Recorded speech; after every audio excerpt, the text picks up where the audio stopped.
Oh, wow. That happened. 109 years. Oldest goal this season.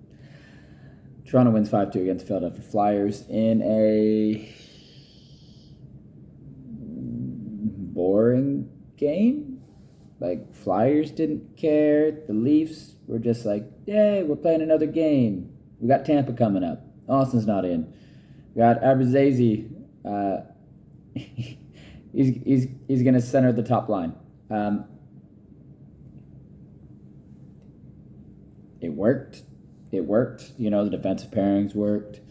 Offense, it worked. Philadelphia are not very good. Injury woes, definitely. Obviously, they traded Drew, but they got Tippett. He's in there, not the fastest guy. Big guy, though. He has a shot.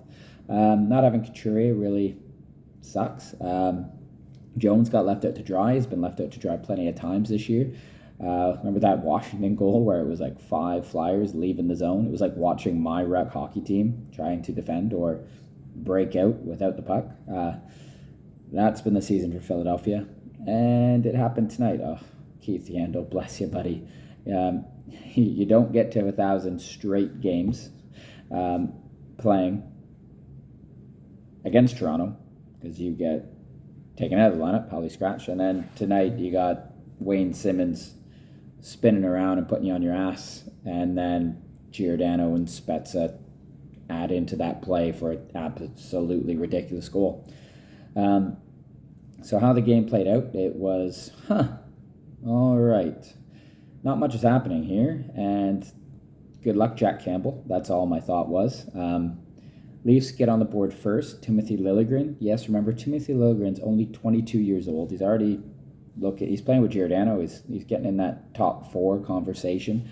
He's jumped Hall. He's jumped Muzzin. Absolutely snipes on Jones. If people say Jones should have had that, no. It was just like the goal that was scored against Campbell. It's a rocket of a shot. Give it to Liljegren. Don't take it out on the goalie. Were there any Flyers there? No. Great by Alexander Kerfoot. What absolute speed. Goes in behind the net, turns, and then it was just like, oh. Wide open shot. He scores. Okay, 1-0. Flyers do get on the board.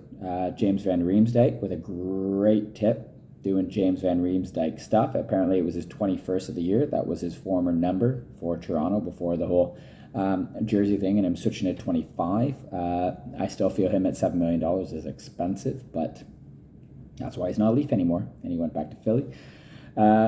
Leafs then do make it 2-1, and on this play, was it 2-1 goal to William Nylander? Yes, it was Willie's. It was on the power play.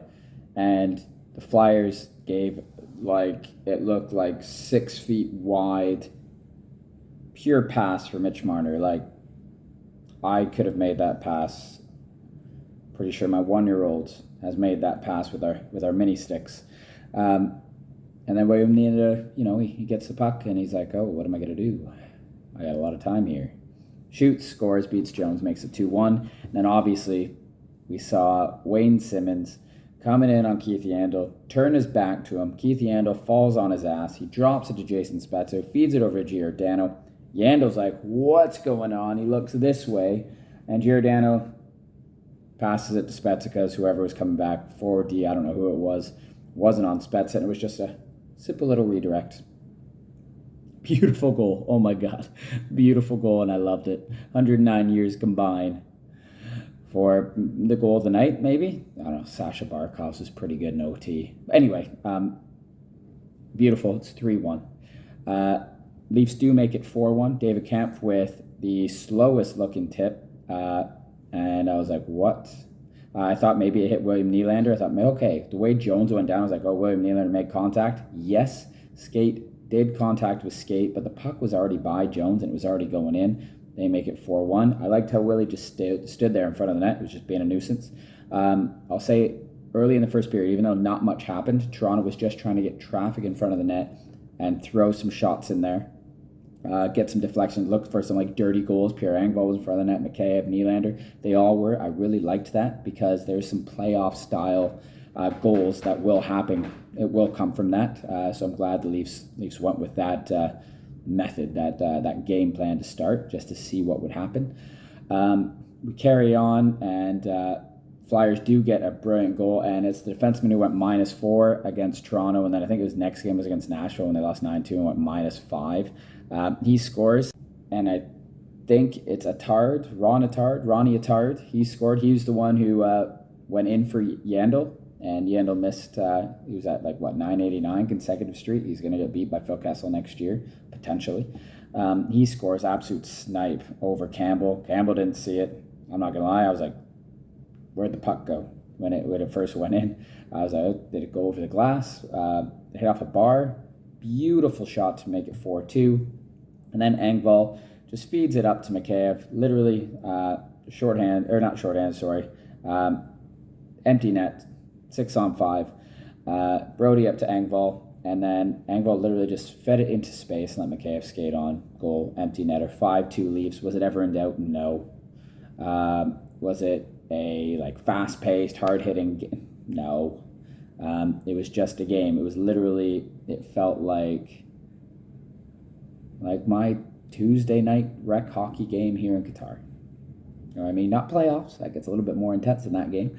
But a regular season game. That's what this felt like, but for rec hockey. Mitch Marner was just there. William Nylander was just there. The whole team was just there. And I'm happy about it. Jack Campbell played really well. The goal that beat him by Van Riemsdyk was a great tip. Good body position of him. And it was Toronto's defense were giving it to them, to the Flyers in front of the net. I'm going to be honest. The second goal, it's hard. Great shot, mate. So Jack Campbell played really well, and that's what we need. That's what I said in my 5 keys to Leafs playoff success.